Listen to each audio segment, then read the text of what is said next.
With more reaction, our Great American panel from the Faith and Freedom Coalition. Ralph Reed is with us. Also, Fox News contributor Jedediah Bila and New York Times bestselling author Deirdre Imus. By the way, congrats. You have your brand new book out, which I have blurbed, Awakening, How America Can Turn from Economic and Moral Destruction Back to Greatness. Amen. We need it. Yes, we do. Thank you, Sean. We're going to talk a little bit more about this in the second segment. Let's start with this plane. 10 days, planes don't go missing. Transponders don't get shut off. The direction of the plane, the altitude shifts that we're reading about, none of this happens. Why is this happening here? And we have no answers 10 days later. I don't know, but I'm scared. I mean, here I am just a civilian, right? We have no information 10 days later.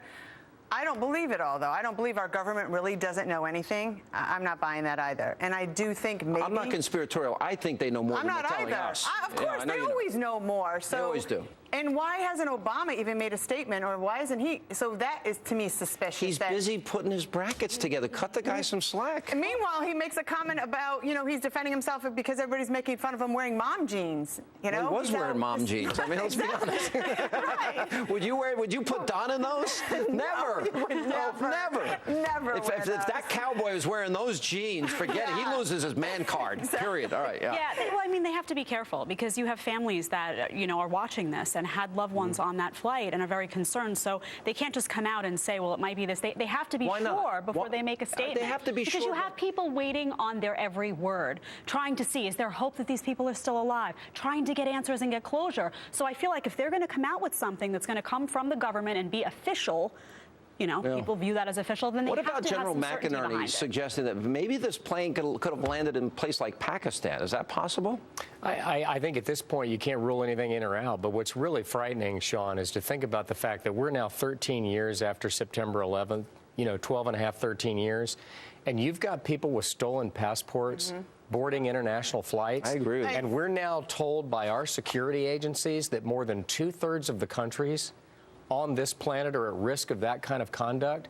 Yeah. It is amazing to me that after the screw-ups, intelligence and otherwise, that led to September 11th, that we still don't have that sharing of information. I mean, what if they are planning, they've landed it somewhere, say there was a military pilot or person that knew how to fly under the radar like that, landed somewhere. I know it does sound crazy, but what if, and then they're planning on using that against us or someone else? That's why we do have to know what happened. We can only make comments based on what we are being told. We're told that the altitude shifted. What? Nothing, really. We're being told the transponders were turned off, communications to the plane were turned off. We're being told that the altitude shifts were dramatic and that it flew for hours and hours after. Yeah, but still we don't know where it is. But we don't know what direction. Here, it could have gone here, there, or something.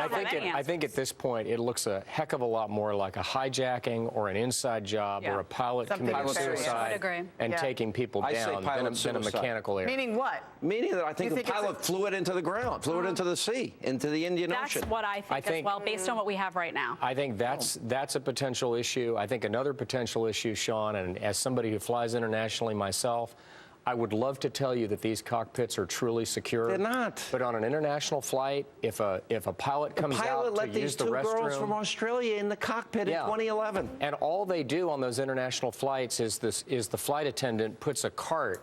That's all they do. That's it. That's it. And that's not enough. So and one person would invite people as Don. You're horrible. I'm horrible. No, but even like people are blaming the pilot without not knowing too. That's not really fair. But at the same time, if he did, don't you think something would have come up in the water if it went in the water even somewhere? Though he was, quote, he says democracy's dead, he goes to the trial. If that turns out to be true, I'm worried about his state of mind 7 hours before he got into that cockpit. It also brings up the question, can we prevent everything? Are we in a position where we can, even if we look in advance, could we have prevented something like this or another instance? I mean, we're not all powerful. We can't do everything and be everywhere. All right, we got a great debate when we get back.